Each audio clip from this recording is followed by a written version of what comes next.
Vamos a continuar, ¿verdad? La clase lo dejamos y creo que vamos a ver la naturaleza caída del hombre, si no, no estoy redundando. Cuando el hombre pecó, según Génesis capítulo 3, versículo 6, y dice así: y vio la mujer que el árbol era bueno para comer y que era agradable a los ojos y árbol codiciable para alcanzar sabiduría, y tomó de su fruto y comió, y dio también a su marido, el cual comió así como ella. Eh, la inocencia del ser humano, a través de esa prohibición que Dios le hizo de no tocar el árbol de la ciencia del bien y del mal, de no comerlo, más bien, fue probada la inocencia del ser humano. Una vez que el ser humano desobedece a Dios, el ser humano peca.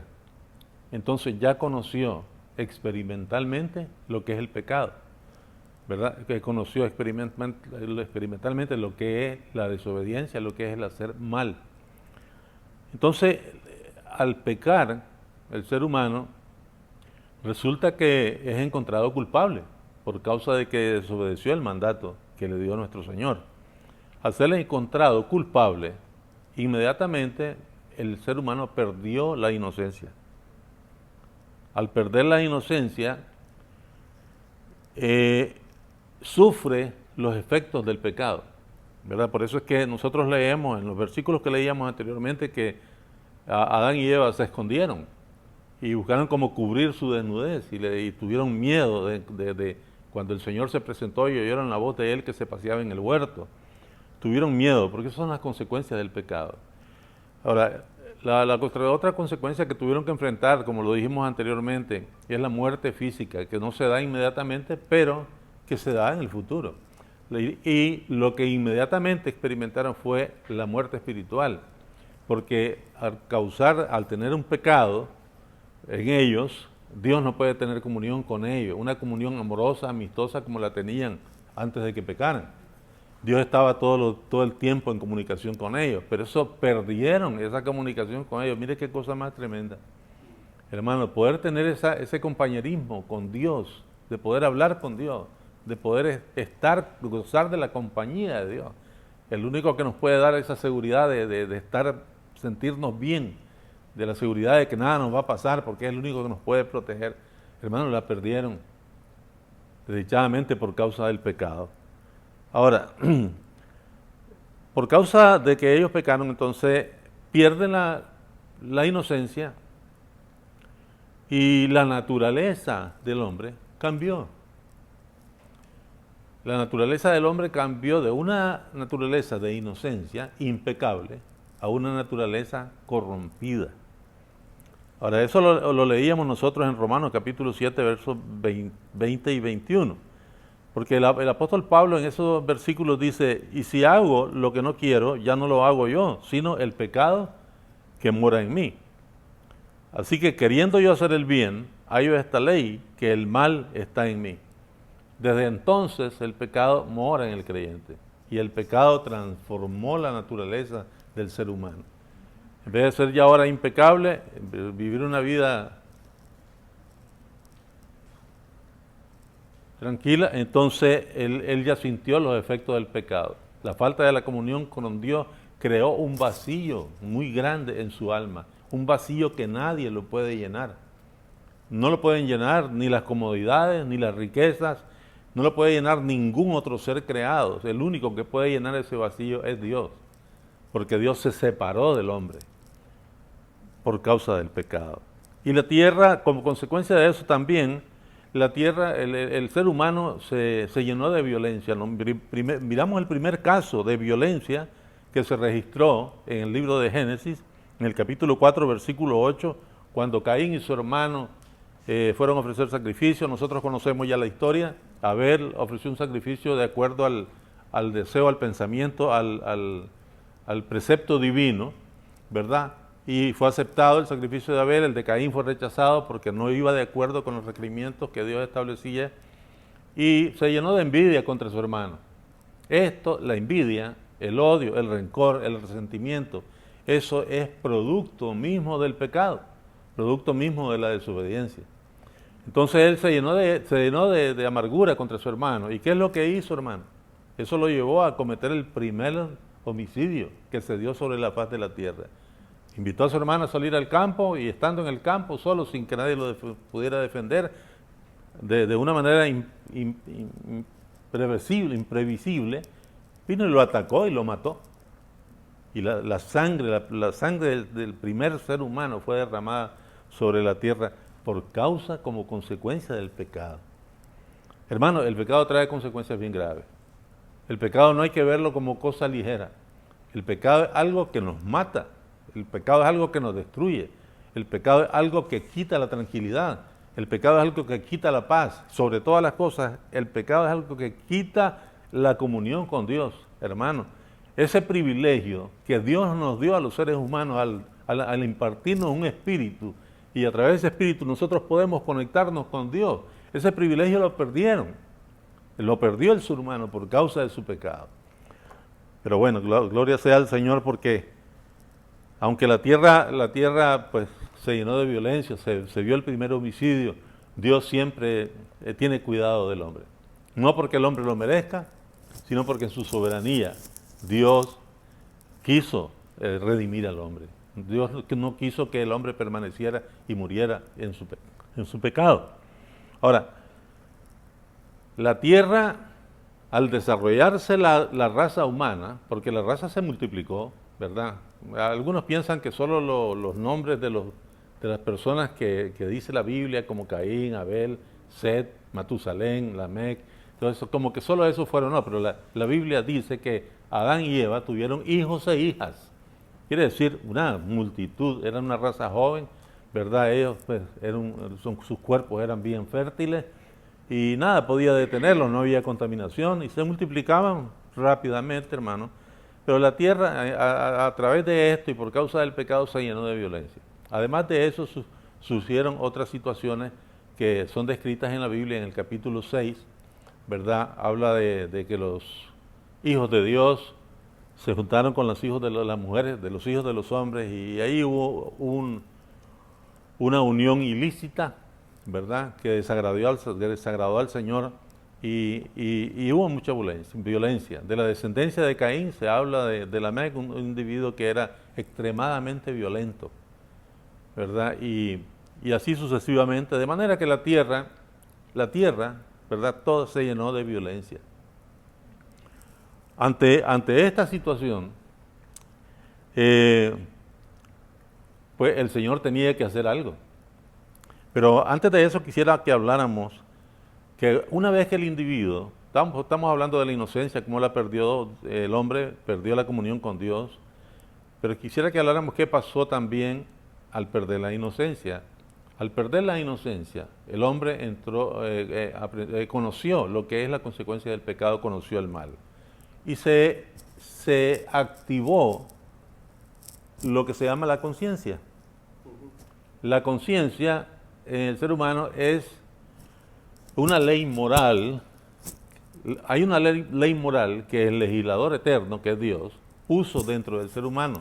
Y esa ley moral está en la conciencia. Entonces, la conciencia es el instrumento el cual hace que esa ley moral sea aplicada a nosotros de acuerdo a nuestra conducta. La conciencia nos dice si estamos haciendo bien y la conciencia nos dice si estamos haciendo mal. Ahora, Dios puso esa ley, puso la conciencia y puso esa ley moral dentro de nosotros para que el hombre no se desenfrenara de una manera incontrolable, ¿verdad? Porque su misma conciencia le decía, esto no está bien, ¿verdad? Entonces el hombre tenía un acicate, tenía algo que lo detenía para cometer el pecado. Pero sin embargo, a pesar de que la conciencia le estaba diciendo lo que estaba bien y lo que estaba mal, la tierra se llenó de violencia. Y hubieron homicidios por un lado, homicidios por otro lado, y todo tipo de pecados se cometían, ¿verdad?, de una manera tremenda. Entonces, en Romanos, en el capítulo 2, en el versículo 15 del libro de los Romanos, el apóstol Pablo nos habla y da testimonio acerca de esta ley moral que existe en el ser humano. Dice, de Romanos 2:15, mostrando la obra de la ley escrita en sus corazones, dando testimonio su conciencia y acusándoles o defendiéndoles su razonamiento. La conciencia quedó activada en el hombre. Ahora, el hombre, cuando el hombre viola esa ley moral, porque no existía otra ley. No existía otra ley. Antes de Moisés no existía otra ley. La única ley que existía y estaba vigente y estaba en función era la ley de la conciencia, ¿verdad? Entonces, esa ley moral, cuando el hombre la transgrede, la conciencia lo dice, no hagas esto porque esto es malo. Pero cuando el hombre, a pesar de lo que la conciencia le dice, hace lo que no está bien, hace lo que es malo, está transgrediendo la conciencia y la ley moral que Dios estableció en cada uno de nosotros. Entonces el hombre peca, porque está violando una ley que Dios estableció en cada uno de nosotros. Y eso constituye pecado. Ahora, esto trae como consecuencia muerte. Por eso es que en el capítulo 5 del libro de Romanos, dice así: no obstante, reinó la muerte desde Adán hasta Moisés. Pongamos atención bien a esto. No obstante, dice, reinó la muerte desde Adán hasta Moisés, aún en los que no pecaron a la manera de la transgresión de Adán, el cual es figura del que había de venir. Ahora, ¿por qué reinó la muerte? Nos preguntamos nosotros, desde Adán hasta Moisés. ¿Verdad? ¿Por qué establecer ese lapso de tiempo en que la muerte reinó en el ser humano?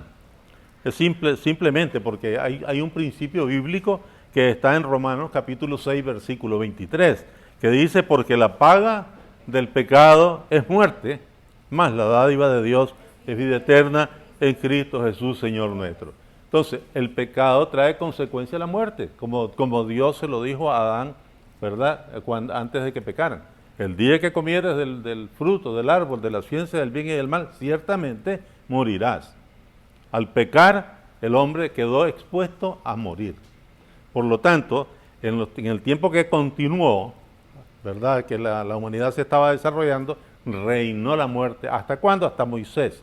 Cuando está hablando de Moisés, ¿de qué está hablando? Está hablando hasta que Dios promulgó a través de Moisés la ley para su pueblo. Entonces ya existía en ese tiempo una ley escrita, de lo cual vamos a hablar un poquito más adelante. Ahora, quisiera también que nos enfocamos, hermano, en la provisión de Dios para el rescate del hombre. El propósito de Dios no es que el hombre se pierda. Si nosotros leemos las epístolas, vamos a encontrar un texto en una de las epístolas que dice que el deseo de Dios es que nadie se pierda, sino que todos procedan al arrepentimiento. Dios no quiere que se pierda ninguna persona.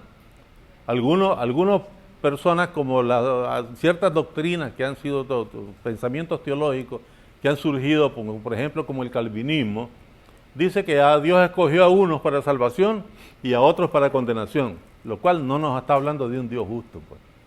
Y es contrario a la palabra del Señor, porque la palabra del Señor dice, ¿verdad?, en San Juan capítulo 3, verso 16, porque de tal manera amó Dios al mundo, que dio a su único Hijo, para que todo aquel que en Él crea, no se pierda, mas tenga vida eterna. Cuando está diciendo todo aquel, quiere decir que la sangre de Cristo, el sacrificio de Cristo, es potencialmente suficiente para salvar a cualquier persona. Dios no escoge a uno para salvarse, Dios no escoge a uno para condenarse. La oportunidad de la salvación es para toditos los seres humanos, ¿verdad? La oferta de la salvación es para todo ser humano. De manera, hermanos, que la provisión de Dios vamos a verla nosotros desde el principio. En Génesis capítulo 3, versículo 15, que es el primer indicio de la redención, dice el texto bíblico de esta manera: y pondré enemistad entre ti y la mujer, y entre tu simiente y la simiente suya. Esta te herirá en la cabeza, y tú le herirás en el calcañar. Vamos a ver cómo explicamos este texto para que veamos que es el primer signo de la provisión divina para la salvación del ser humano. Pondré enemistad entre ti y la mujer, entre tu simiente y la simiente de la mujer. Cuando estamos hablando de simiente, vamos a identificar cuál es la simiente del diablo. Fíjese bien, nosotros leemos en el Evangelio de San Juan, en el capítulo 8, en el versículo 44, nuestro Señor Jesucristo amenazado por los fariseos y por los escribas, ¿verdad? Porque querían matar al Señor Jesucristo por predicar la verdad. ¿Verdad? El Señor Jesucristo le dice en ese versículo, Juan 8:44, vosotros sois hijos de vuestro padre el diablo, y los deseos de vuestro padre queréis hacer. Él ha sido homicida desde el principio y no ha permanecido en la verdad, porque no hay verdad en él. Cuando habla mentira, de suyo habla, porque es mentiroso y padre de mentira. Entonces, nosotros entendemos ahora que cuando está hablando de la simiente de la serpiente, en el libro de Apocalipsis, Dios llama a Satanás como la serpiente antigua. Es la misma serpiente que tentó a Adán y a Eva y consecuentemente Adán cayó también, ¿verdad? Esa es la simiente del diablo. ¿Quiénes son entonces? ¿Cómo identificamos la simiente? Fíjese bien, ¿a quién le fue dirigida la palabra de nuestro Señor Jesucristo en este texto que leíamos? Fue dirigida a los religiosos de ese tiempo, ¿verdad? No eran a gente incrédula, sino que eran a los religiosos, a los fariseos, a los escribas, bueno, y la otra secta que rodeaban también la escena del trabajo ministerial de nuestro Señor Jesucristo, como los saduceos, los herodianos, ¿verdad? Y ese tipo de gente. A esta gente se le dijo, vosotros sois hijos de vuestro padre el diablo. Cuando estamos hablando de hijos, quiere decir que son la simiente de Satanás. ¿Entendemos eso? ¿Cuál es la simiente de nosotros como seres humanos, como padres? Nuestros hijos. ¿Verdad? Eso es la simiente. Entonces, cuando está hablando de la simiente del diablo, son todos aquellos que están siendo gobernados, ¿verdad?, por Satanás y que hacen los deseos de Satanás. Esa es la simiente. Entonces, va a haber enemistad entre la simiente del diablo y la simiente de la mujer, pero cuando está hablando de la simiente de la mujer, está hablando de alguien en especial, ¿verdad? Dice Gálatas capítulo 3, versículo 16, ahora bien, a Abraham fueron hechas las promesas y a su simiente, no dice a las simientes, como que hablara de muchos, sino que dice a su simiente, como si hablase de muchos, sino que de uno habla allí. ¿Y de quién? Y a tu simiente, la cual es Jesucristo el Señor. Entonces se toma como la simiente de la mujer, la persona de nuestro Señor Jesucristo. Recordemos esto cuando en las clases pasadas que estudiamos el tema de la salvación, estuvimos hablando un poco acerca de la encarnación de nuestro Señor Jesucristo, la segunda persona de la Trinidad, ¿verdad?, que vino y tomó forma humana, ¿verdad?, tomó cuerpo en el vientre de María y nació como un hombre, ¿verdad?, pero era la segunda persona de la Trinidad la que estaba encarnándose para realizar el rescate del hombre. Entonces, Él es la simiente. Allí no hubo participación de ¿quién? De un hombre. Aunque llamaban a José padre de Jesús, pero verdaderamente Él no participó, ¿verdad?, en la fecundación del óvulo de María, sino que fue obra del Espíritu Santo de Dios. Es muy diferente. Por eso es que desde el comienzo el Señor está hablando de la simiente de la mujer, porque no participó el hombre en la concepción de nuestro Señor Jesucristo, sino que fue obra de Dios directamente, el Espíritu Santo obrando en la mujer para poder concebir a ese ser maravilloso que nos dio la vida, que nos redimió, que nos salvó y a quien esperamos que venga por nosotros. Amén. Ahora, este es uno de los principios primero de la provisión divina, ¿verdad? La manera como Él nos salva. ¿A través de quién somos salvos? A través de la simiente de la mujer, ¿verdad? Esta simiente de la mujer, dice la Biblia, dice que Él te herirá en la cabeza. ¿A quién va a herir en la cabeza? A Satanás. Y Satanás le heriría en el calcañar. Una herida en el calcañar no es una herida de muerte que lo va a destruir, pero la herida en la cabeza sí es una herida de muerte. Ciertamente, la herida en el calcañar tipifica, ¿verdad?, el padecimiento de nuestro Señor Jesucristo y la muerte de su cuerpo. Pero nuestro Señor Jesucristo no quedó en la tumba, resucitó.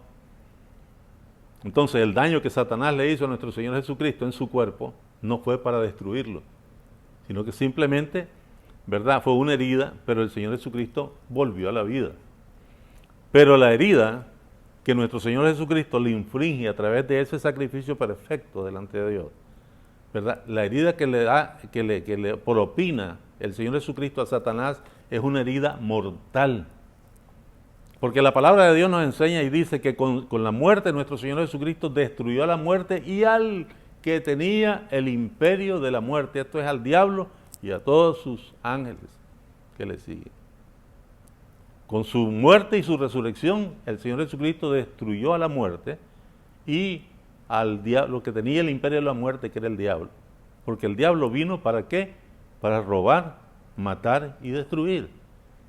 Pero bien, destruyendo la muerte y destruyendo al maligno, que es el que opera la muerte, el daño a la humanidad, entonces nosotros podemos decir, tenemos vida en Cristo Jesús nuestro Señor. Y no es una vida temporal solamente. Dice, el que cree en mí ha pasado de muerte a vida. El que cree en mí tendrá vida eterna. La vida que nos da nuestro Señor Jesucristo no es para un día, ni para 100 años, ni para 200, es para toda la eternidad. Hermano, qué cosa más maravillosa la obra que Dios ha hecho con el hombre. Ahora, yo quiero explicar algo, hermano. El Señor Dios proveyó este sacrificio para salvarnos. Ahora, no porque el hombre tenga ningún mérito. Y eso tenemos que dejarlo bien claro. A veces, hermano, existe lo que se llama el orgullo espiritual. No sé si algunos de ustedes han oído hablar de eso, pero hay orgullo espiritual. Creer que nosotros, porque ya somos salvos, somos mejores que los demás. Eso le pasó al pueblo de Israel. El pueblo de Israel miraba con desprecio a los gentiles, a tal punto que les llamaban perros. A los gentiles, eso lo puede leer usted en la Escritura, ¿verdad? Pero la palabra de Dios, cuando Cristo viene, aclara mejor este concepto, que nosotros somos salvados por gracia, pero la palabra de Dios dice que somos salvos por gracia por medio de la fe. Y la fe no es algo que nosotros generamos, sino que es un don de Dios. Dios a cada uno nos ha dado una medida de fe. Ya la responsabilidad nuestra es si esa fe la usamos en la dirección correcta.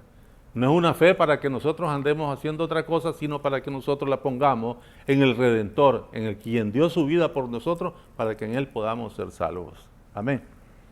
Ahora fíjese bien, en Génesis 3:21, dice la Biblia, y Jehová Dios hizo al hombre y a su mujer túnicas de pieles y los vistió.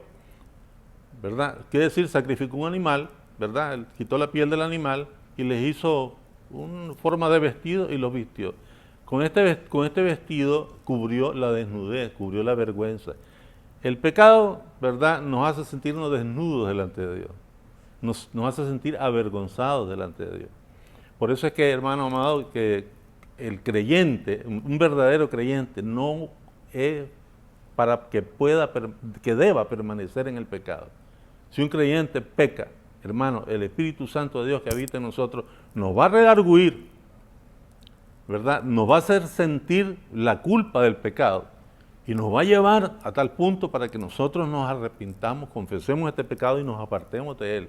Y la Biblia, la palabra de Dios enseña, dice que aquel que confiesa su pecado y se aparta, ¿verdad?, alcanza misericordia. Así es. Amén. Ese es otro principio, ¿verdad?, que nos habla acerca de la provisión divina para salvación. Ok, vamos a continuar. Ahora, hablábamos, hermanos, que por causa del pecado la tierra se llenó de violencia. ¿Qué situación más terrible la que tuvo que ver el Señor? Y Dios tuvo que tomar una decisión. porque la violencia llegó a tal punto que ya no la podía Dios soportar que continuara esa violencia. Y por eso es que nosotros leemos en el Génesis, capítulo 6, versículo 7, y dice así: y dijo Jehová, raeré de sobre la faz de la tierra a los hombres que he creado, desde el hombre hasta la bestia, y hasta el reptil, y las aves del cielo, pues me arrepiento de haberlo hecho. Vamos a ver, pero dice que en Génesis 6, 8 dice, pero Noé halló gracia ante los ojos de Jehová. Pareciera, cuando nosotros examinamos este texto, que Dios dice, voy a raer no dice a todos, sino que dice a los hombres que he creado, ¿verdad? Y ahí hago esa salvedad porque a veces dice, ¿cómo es que Dios dijo que iba a raer a todos y salvó a Noé? Pues, ahora, dijo que iba a raer a los hombres, ¿verdad? Por causa del pecado. Y hay un antropomorfismo acá, cuando dice, pues me arrepiento de haberlos hecho. Pareciera como que Dios hace las cosas y luego se arrepiente. Pero eso es una forma humana de hablar. Lo que quiere decir el Señor que a Él le dolió ver el estado en el que pecado, cómo había caído la humanidad en el pecado y cómo la humanidad se estaba perdiendo en su corrupción y en su violencia. Y el Señor no quería eso para el ser humano. Dios quería que el ser humano pudiera vivir en la voluntad de Dios y tener comunión con el ser humano. Porque es un gozo para Dios tener con los hijos. La palabra de Dios nos enseña que es una delicia para Dios tener comunión con los seres humanos, hermanos. Porque así le agradó a Él. Ahora, cuando nosotros examinamos la Biblia, nosotros nos damos cuenta que Dios nos creó con un propósito para que seamos alabanza de su gloria. Y Dios no iba a permitir, ni va a permitir que ese propósito caiga a tierra. Porque Dios no es como nosotros los hombres, que somos débiles y a veces no podemos ya más con las cosas que nos acontecen. Pero Dios todo lo tiene bien ordenado y bien organizado. De manera que Dios es suficientemente poderoso para hacer que su palabra permanezca y se cumpla. Como nuestro Señor Jesucristo dijo, el cielo y la tierra pasarán, pero mi palabra no pasará, hermano. La palabra de Dios permanece, la palabra de Dios se cumple, el propósito de Dios se va a cumplir. Llueva, truene o relampaguee, pase lo que pase, el propósito de Dios se cumple. Y el propósito de Dios es que nosotros podamos tener comunión con Él por la eternidad. Amén, hermanos.